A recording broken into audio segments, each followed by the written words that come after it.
Toda a franquia da NFL sonha em ter um franchise quarterback. A cada ano que passa fica claro tanto a importância quanto a diferença em seu time ter um bom QB. Se pegarmos os últimos times que chegaram ao Super Bowl, a grande maioria vai ter o que a gente considera um quarterback elite, ou no mínimo, acima da média. E nos últimos 10 anos, apenas um vencedor foge desse padrão na posição de quarterback.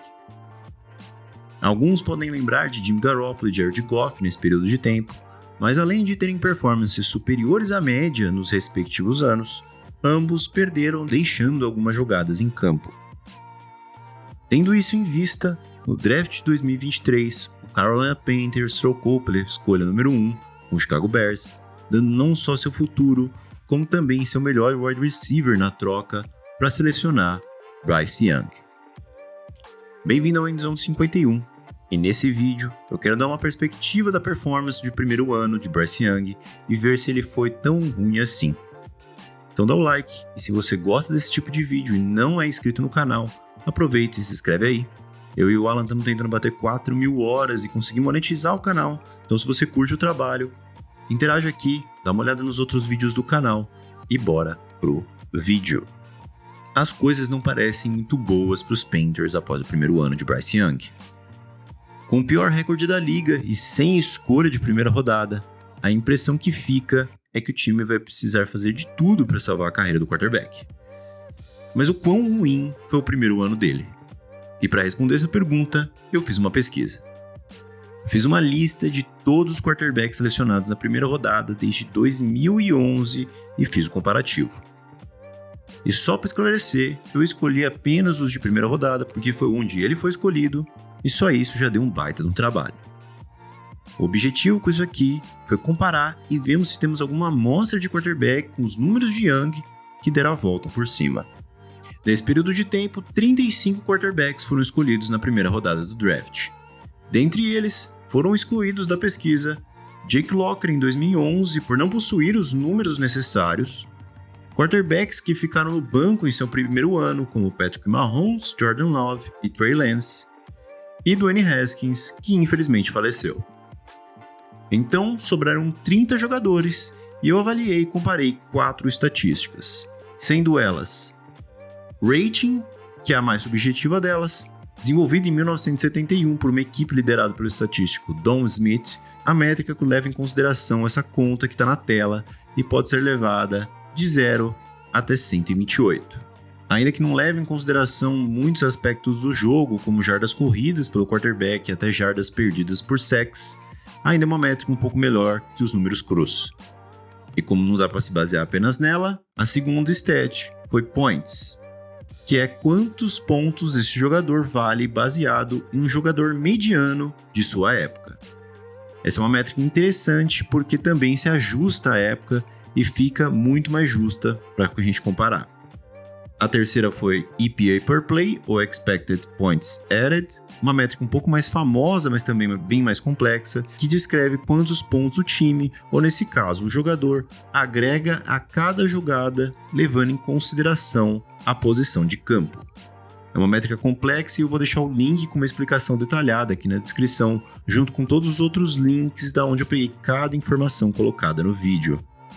E por último, o CPOA, ou Completion Over Expected, que nos mostra quanto mais ou menos um quarterback completaria o passe baseado no mesmo down e distância. Um quarterback que usa muito seus checkdowns é esperado que tenha uma porcentagem muito maior de passes completos do que um que ataca bastante o fundo do campo, por exemplo. Isso iguala as coisas pra gente. E sabendo disso, eu montei os seguintes gráficos. Seguindo a sequência, nós vemos o Bryce com um rating de 73.8. Vale lembrar que a ferramenta que eu usei para fazer esses gráficos não mostra os decimais. Aqui, ele faz parte da média.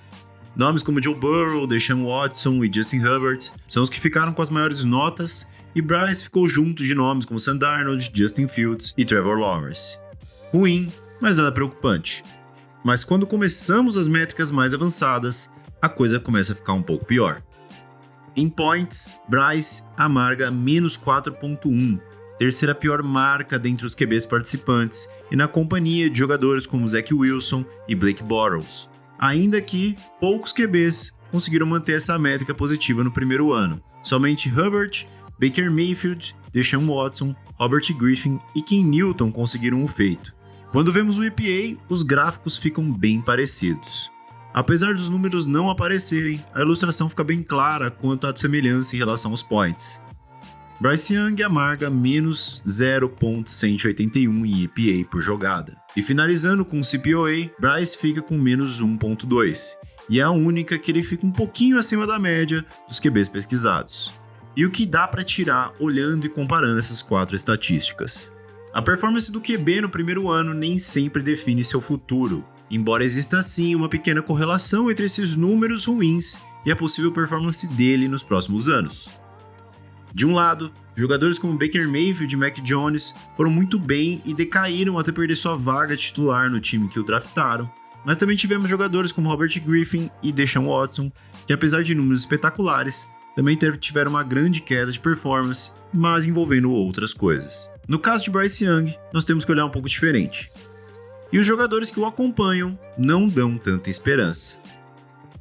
A performance dele foi similar ou pior a jogadores como Justin Fields, Sam Darnold e Mitchell Trubisky, e todos eles são considerados busts hoje em dia. Mas para a esperança do torcedor, existem 2 casos que são possíveis cases de sucesso da volta por cima, e eu vou colocar o gráfico do QB Elo para ilustrar. O primeiro é Trevor Lawrence, que talvez não seja o melhor dos exemplos. Muito porque o primeiro ano dos Jaguars foi uma completa insanidade com o Urban Meyer, e isso fez com que a gente tivesse uma impressão bem errada dele no primeiro ano. Mas existe um jogador que foi bem mal, com um time completamente bagunçado, um técnico horrível, jogadores melhores que Bryce Young tinha ao redor dele no primeiro ano, e ainda assim conseguiu se estabelecer como um bom quarterback na liga, o já citado Jared Goff. Goff teve algumas métricas bem piores que a de Young no primeiro ano, mas com a chegada de Sean McVay, ele conseguiu dar a volta por cima. E claro, ele foi trocado pelos Rams por Matthew Stafford, mas mesmo nos Lions, Goff acabou de chegar numa final de conferência e se consolidou como titular da liga. Com isso, dá pra ver que o futuro não parece tão genial para Bryce Young. É raro um jogador que tenha um início tão ruim quanto o dele e que tenha dado um grande salto na performance nos anos seguintes da carreira.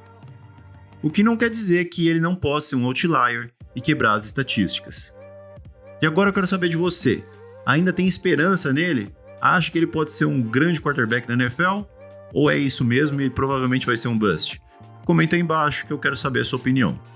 Por esse vídeo é isso. Se você ficou até aqui, muito obrigado. Não se esquece de se inscrever, dar o like e assistir às análises táticas que o Alan fez por último aqui do São Francisco. Eu vou deixar aqui linkado no fim do vídeo. Valeu e tchau! Esse vídeo fica por aqui. Espero que você tenha gostado e se gostou, por favor indique para os seus amigos. Até a próxima!